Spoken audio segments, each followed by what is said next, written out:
Okay, now this is a piece of wet oak, guys. All right, and I'm halfway through this, 4 inches, and it's wet oak. What I've got here is I've got basically a takedown BuckSaw. And let's go take this over to another piece of wood real quick and see it in action again.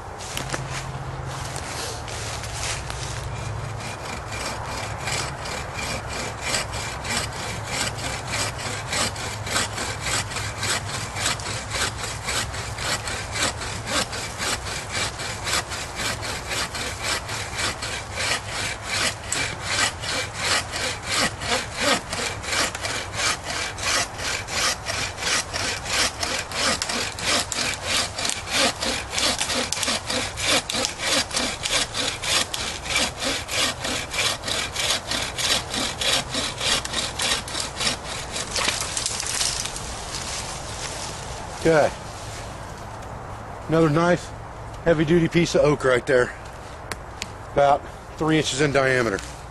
Afternoon, guys. Dave Canterbury at the Pathfinder School. What we're going to do today, footage that you saw at the beginning of this video, was a handmade quickie takedown BuckSaw.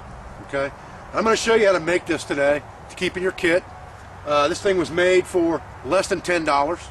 It's a very good item to have in your kit. It comes in very handy when you don't want to exert the energy of an axe, or you're just cutting down quick saplings and things like that. These things come in real handy. I'm going to show you how to make one of these in about 15 minutes, and most of the stuff can be found around the woods and in your house to make it with, other than a couple components you'll have to buy at some place like Lowe's, and we showed that on video today. So let's talk about how this BuckSaw is made. Let me take it apart real quick for you, and that will enable me to show you easier how it's constructed. My son actually made this BuckSaw today in about 10 minutes. Okay, what I've done is I've laid out the components that you need to make this BuckSaw. And really, the only thing we bought today was 2 bolts with wing nuts on them, 5/16 bolts with wing nuts, and a spare BuckSaw blade. And this was $8, and the bolts were about 79 cents. So $9. I've got a piece of that cotton cordage that we bought yesterday. I've got 2 pieces of wood right out of my personal space. This one's a piece of sycamore. This is a piece of bush honeysuckle. Both of these are would-be hand drills that did not work, so we're just going to reuse them. And then I've got a piece of 1x2 pine here that we had from scrap laying in the house, and I'm sure there's scrap in your house, in your garage, or any construction site you go to. You can find scrap, or you could make this just out of stuff in the woods if you wanted to. And the only thing that we've really done here is we have drilled a series of different holes in this wood. We drilled 2 holes at the bottom, one on each board, for our bolt.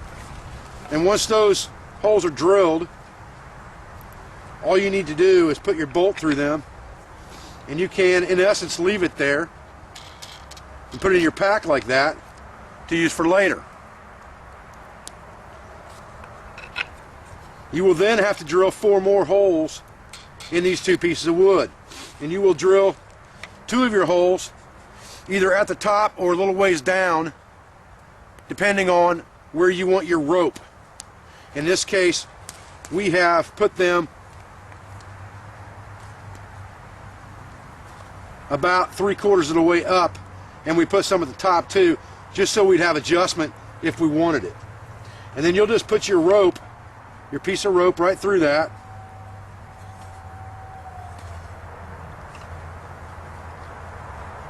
and you can also leave that on there when it's all said and done, and you can adjust the length of it if you need to with a knot like I've done here, and I'm just going to leave that on there for right now. Now, the next thing that you have to do is to assemble this. You are going to need 2 more items. You need to drill a hole in each one in the center that you can put a stick inside of, just like this. And then you will need 1 stick to tighten or twist your cordage. This one's actually a little bit too long. I just didn't bother cutting it off. So what you'll do when you get this into the woods, you pull it out of your backpack, you will take your blade and put the 2 holes on your screws and bolt it down. At this point, it does not have to be bolted down completely tight. Now, I chose to use regular flathead screws on the back side of this because I knew that most people carry slotted tools like multi-tools, knife blades, and things like that. So if you really needed to tighten them for something extraordinarily, you could do it with that. But you can pretty much get away with doing this by hand. Now, once you've got this configuration, you take your center stick and you place it into your holes that you drilled. So now what you have is something that looks like this. An H, basically. Then you can just adjust your rope over to one side, put your twist down stick inside of it, just like this, and begin to twist it to tighten this up. And what this does is it pulls these two basically against this fulcrum and brings them together, which in essence spreads the ends out down here where your blade are and makes it tight. And you want that good and tight. So I twist that thing down till I know it's good and tight, and then all you do is put it right behind the stick so that it can't come undone, and basically you have a BuckSaw at that point that you can use one-handed or two-handed, just like we demonstrated at the beginning of this video. And this BuckSaw costs us less than $10 to make. It's a good piece of kit. The amount of room it's going to take up in your pack is the amount of room the blade is as far as length. You could make something like this very easily out of PVC, to where you could store the blade inside one of the tubes of your PVC, and it would give you better storage that way. But if you wanted to make it out of just scraps around your house, this is a way you can do that. So I wanted to show you guys that today. The takedown BuckSaw, very, very easy project for you to make. Doesn't cost a whole lot of money and gives you a good saw option with your discount Bushcraft kit. Well, I'm Dave Canterbury with the Pathfinder School, and appreciate you joining me for this quickie segment on how to make a takedown BuckSaw. Very handy piece of kit, very inexpensive and easy to make.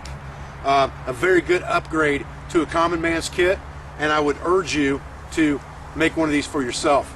I appreciate you joining me for this video. I appreciate your views and I appreciate your support. I'm Dave Canterbury with the Pathfinder School, and I thank you very much.